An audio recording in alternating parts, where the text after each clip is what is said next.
Olá, alunos do sexto ano. Hoje nós vamos começar mais uma correção das atividades da semana passada. Na semana passada, nós falamos sobre as camadas da litosfera e os processos endógenos e exógenos que fazem parte da modelagem desse relevo terrestre. Bom, aí que a gente tem os agentes exógenos, que são os agentes externos que modelam o relevo, e os agentes endógenos, que são os agentes internos que modelam o relevo. Esses agentes que modelam o relevo nada mais são do que os agentes que mudam o relevo, ou seja, aqueles agentes que atuam na modificação desse relevo, na modelagem do relevo, na transformação e na formação do formato que esses relevos têm. Como agentes externos, que são aqueles agentes que estão na superfície, a gente tem os agentes intempéricos e os agentes erosivos, né? Os dois, eles causam modificação no relevo na superfície terrestre. Bom, a gente tem como agentes intempéricos e erosivos, né?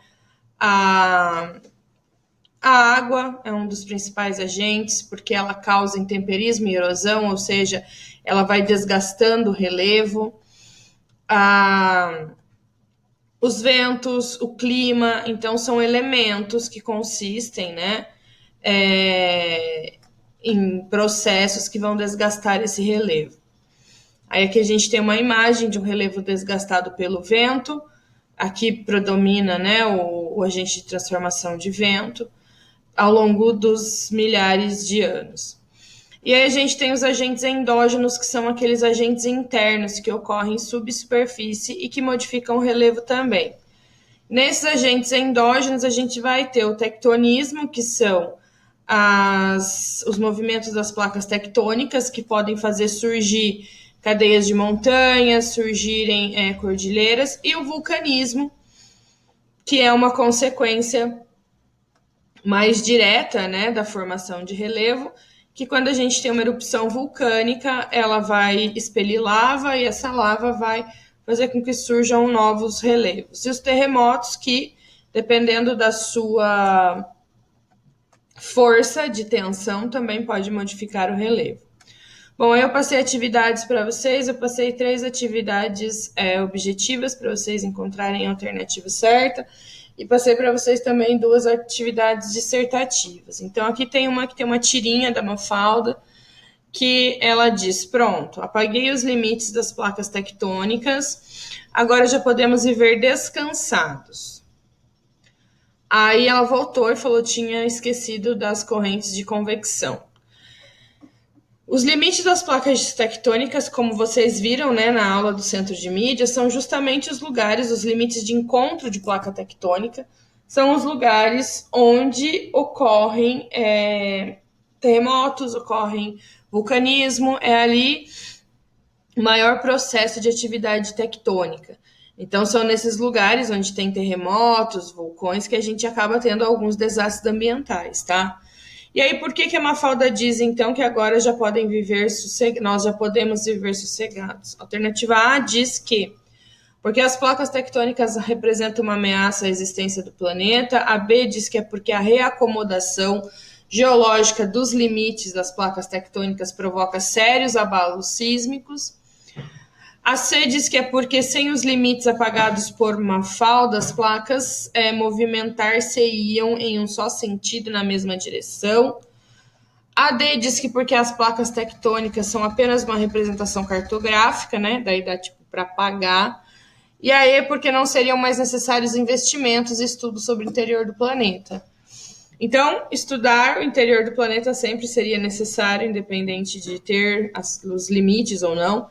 Esses limites, eles estão aqui entre parênteses, porque não tem como apagar os limites, né? A Mafalda apagou no mapa, mas no mundo real não tem como apagar. Então, isso também já exclui a D. As placas não se movimentam numa só direção, vocês viram isso na aula do centro de mídia, né? Que há lugares onde elas se encontram, há lugares onde elas se afastam. E as placas, elas não apresentam uma ameaça à existência do planeta, tá? Então, o que ocorre é que a reacomodação quando elas começam a se movimentar, há sérios abalos sísmicos, e esses abalos podem causar desastres naturais. A segunda diz que a primavera pode ser uma época de risco para se aventurar em terrenos montanhosos. À medida que as temperaturas derretem, o gelo do inverno, pedaços de rocha recentemente fraturadas, caem sem aviso e podem até iniciar o deslizamento de rocha. Os pedaços de rocha que caem podem fisicamente se estilhaçar no impacto.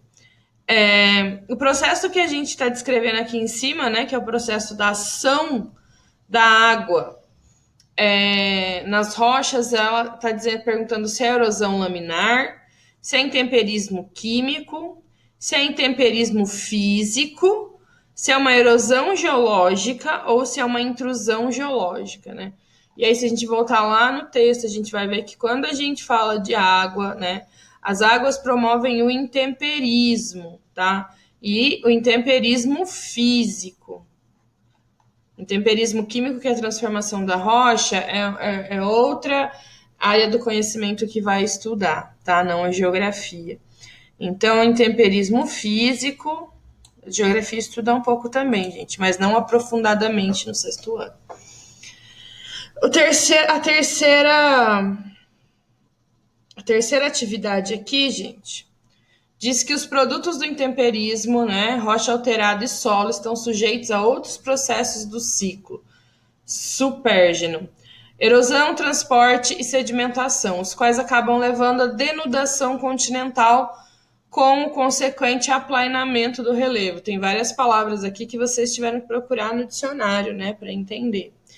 Mas, enfim, a respeito da temática abordada pelo texto, né, que fala dos produtos da rocha, ele está mostrando para a gente que essa denudação continental, né, seria tirar a camada superior. Então, ele vai aplainando o relevo, tá?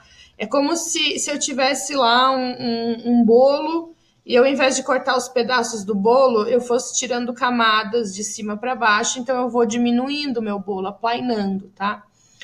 Então, a gente pode afirmar que a erosão, transporte e sedimentação são processos alheios ao intemperismo. Formação de relevos planos possui uma idade mais antiga desde a sua formação. Formas de relevo planos possuem uma idade mais antiga desde a sua formação. Todo o processo intempérico resulta em um aplanamento nas formas de relevo. As regiões planas constituem áreas onde a erosão e o transporte são predominantes. E a sedimentação das rochas e dos solos é um processo condicionante do intemperismo, né? Então, observando aqui essas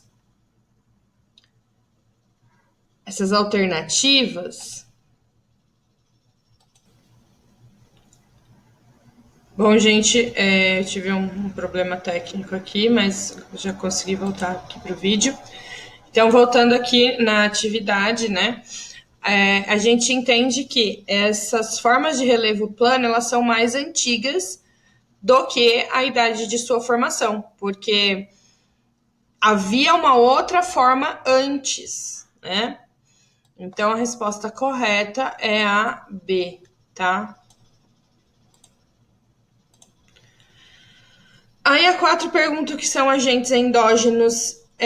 Então, vocês tinham que dizer que são os agentes que modificam o relevo internamente, em subsuperfície, e os agentes exógenos, que é a 5, são os agentes que modificam o relevo a partir da superfície, que são os agentes que modificam o relevo externamente, certo? Bom, então acho que é isso. Qualquer dúvida me procurem e até a semana que vem.